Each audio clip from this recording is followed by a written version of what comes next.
గతంలో లాడ్జ్లు, మాల్స్లోని ట్రయల్ రూమ్స్లో మాత్రమే కనిపించిన హిడెన్ కెమెరాలు ఇప్పుడు కాలేజీల్లోని లేడీస్ వాష్రూముల్లోకి చొరబడుతున్నాయి.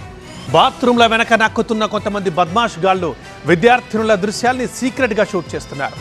దారుణాన్ని గుర్తించిన స్టూడెంట్స్ ఆందోళనకు దిగడంతో మేడ్చల్లోని కండ్లకోయ CMR హాస్టల్లో ఉద్రిక్తత నెలకొంది. మరి వ్యవహారంపై పోలీసులు ఏమంటున్నారు? యాజమాన్యం రియాక్షన్ ఏంటి?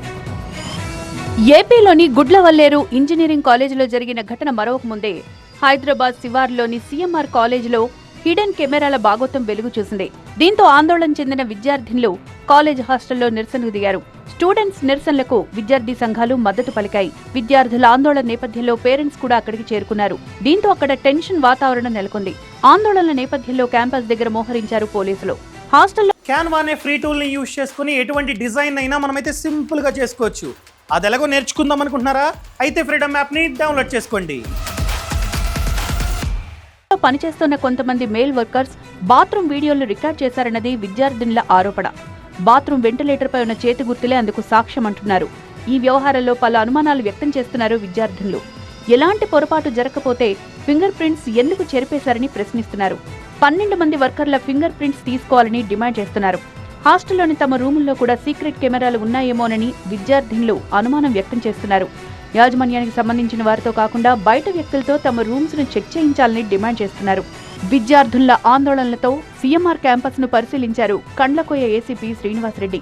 ఘటనలో మేనేజ్మెంట్ నిర్లక్ష్యం ఉందని నిర్ధారించిన పోలీసులు 5 సిబ్బందిని అదుపులోకి తీసుకున్నారు. వారి నుండి ఫోన్లు స్వాధీనం చేసుకుని దర్యాప్తు చేపట్టారు. అలాగే వెంటిలేటర్ పై ఉన్న ఫింగర్ ప్రింట్స్ నిర్ధారించేందుకు కూడా టీమ్స్ ను రంగంలో దించారు. విద్యార్థులతో దురుసుగా ప్రవర్తించిన వార్డెన్ ప్రీతిని అరెస్టు చేసిన పోలీసులు ఆమెను క్యాంపస్ నుంచి రహస్యంగా తరలించిన క్యాంటీన్ ఇన్ఛార్జ్ సెల్వన్ ను అదుపులోకి తీసుకున్నారు. ఇక ఆందోళనకు దిగిన విద్యార్థి సంఘాలతో చర్చలు జరిపారు college secretary and correspondent Gopal Reddy. విద్యార్థుల డిమాండ్ మేరకు ప్రీతిరెడ్డిని ఇప్పటికే సస్పెండ్ చేశామని, ఘటనపై విచారణ జరిపేందుకు కమిటీ వేశామని చెప్పారు. అయితే మేనేజ్మెంట్ తీర్పై విద్యార్థి సంఘాలు ఆగ్రహం వ్యక్తం చేయడంతో ఇరువురి మధ్య వాగ్వాదం నెలకొంది. దీంతో సమావేశం మధ్యలోనే లేచి వెళ్లిపోయారు గోపాల్ రెడ్డి. ఇక క్యాంపస్లో ఏం జరిగిందనే దానిపై విచారణ చేపట్టామంటోంది యాజమాన్యం. మరోవైపు ఈ వ్యవహారంపై స్పందించింది తెలంగాణ మహిళా కమిషన్.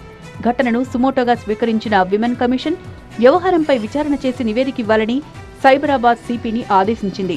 విద్యార్థులను అడిగి వివరాలు సేకరించారు.